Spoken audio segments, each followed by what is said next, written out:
Pemirsa, menjadi satu-satunya kandidat capres yang telah menggelar orasi politik, Anies Baswedan memberi perhatian besar terhadap persoalan kemakmuran di tanah air. Ya, hingga saat ini pemirsa, publik belum mengetahui apa yang disorot kandidat capres lainnya, yakni Ganjar Pranowo dan juga Prabowo Subianto atas isu-isu terkini di Indonesia.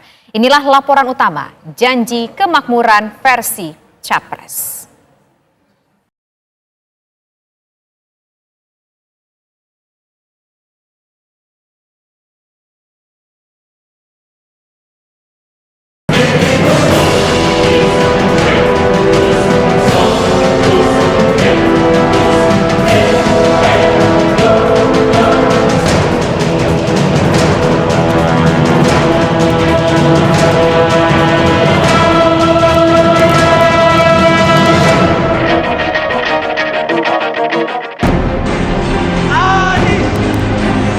Kandidat calon presiden dari Koalisi Perubahan untuk Persatuan, Anies Baswedan, menggelar pidato politik dengan tema meluruskan jalan, menghadirkan keadilan di Stadion Tenis Indoor Senayan.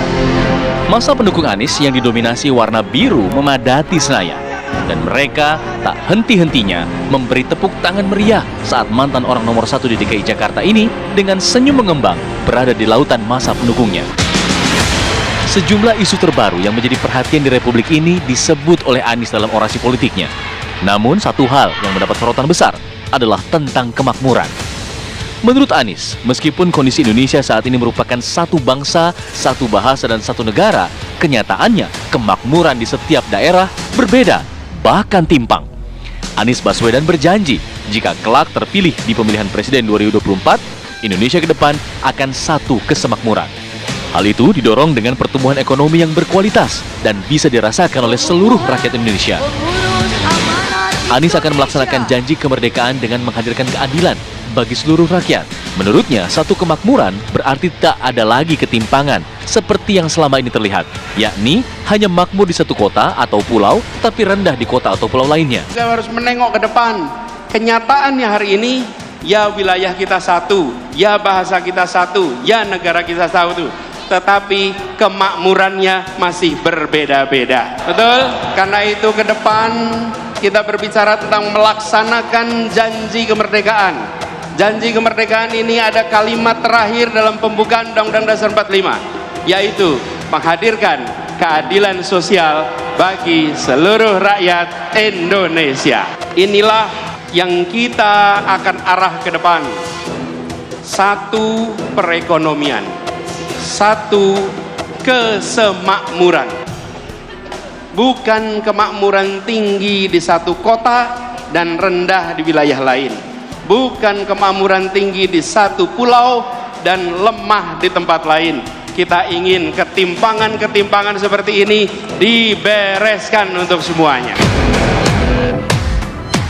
Secara sederhana, pengertian negara makmur adalah suatu negara yang dapat memenuhi kebutuhan hidupnya, baik secara material, spiritual, dan jasmani.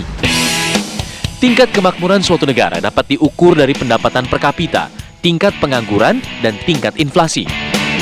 Data yang dipublikasikan Badan Pusat Statistik menyebutkan pendapatan per kapita Indonesia tahun 2022 sebesar Rp71 juta per tahun atau Rp5,9 juta per bulan.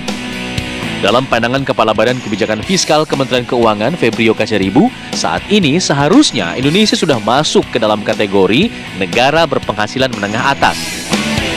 Data BPS lainnya menyebutkan, pada Februari 2023, jumlah pengangguran di Indonesia mencapai 7,99 juta orang, berkurang 410.000 dibanding Februari 2022. Sedangkan tingkat inflasi year on year nasional pada April 2023 sebesar 4,33%. Pengamat menilai adalah hal yang wajar saat seorang kandidat capres yang mengerti persoalan ekonomi seperti Anies Baswedan lantang menyuarakan persoalan kemakmuran dan keadilan masyarakat.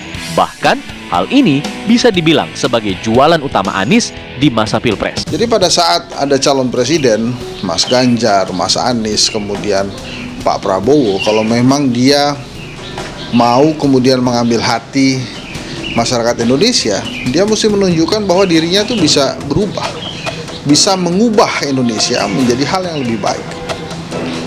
Apa yang disampaikan Mas Anies kemarin adalah salah satu contoh kecil. Pada saat dia bicara tentang kemakmuran, satu kemakmuran, itu kan sebenarnya sudah dijelaskan tuh, bahwa dalam semua wilayah Indonesia harusnya kemakmuran yang terjadi sama. Jadi tidak hanya Jakarta yang lebih makmur dengan daerah lainnya, tapi nggak begitu.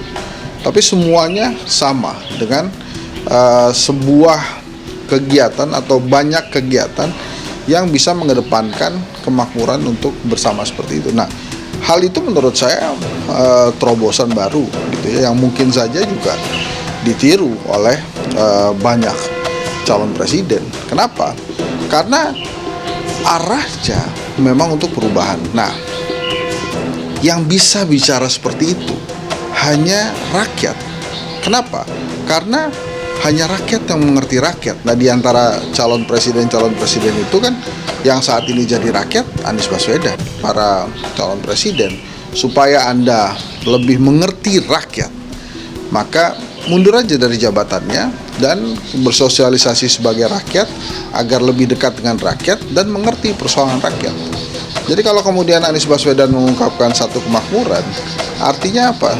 Dia sudah mulai bisa merasakan apa yang diinginkan oleh rakyat gitu. Dan lagi pula kalau berasal dari rakyat, pada saat jadi penguasa biasanya tidak lagi takut menjadi rakyat. Jadi kalau waktunya turun ya turun, tidak melakukan manuver-manuver politik supaya dia tetap jadi penguasa.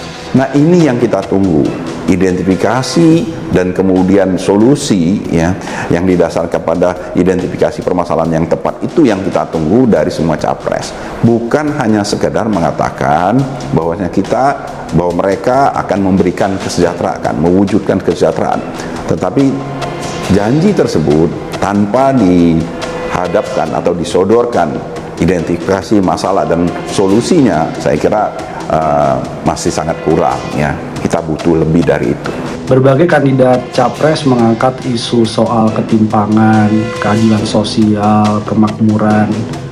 Itu ya sangat relevan dengan kondisi di Indonesia, di mana masih ada 26 juta lebih masyarakat yang berada di bawah garis kemiskinan. Tapi diharapkan juga capres-capres ini memberikan sebuah gagasan bagaimana sebenarnya mengurangi misalnya angka ketimpangan.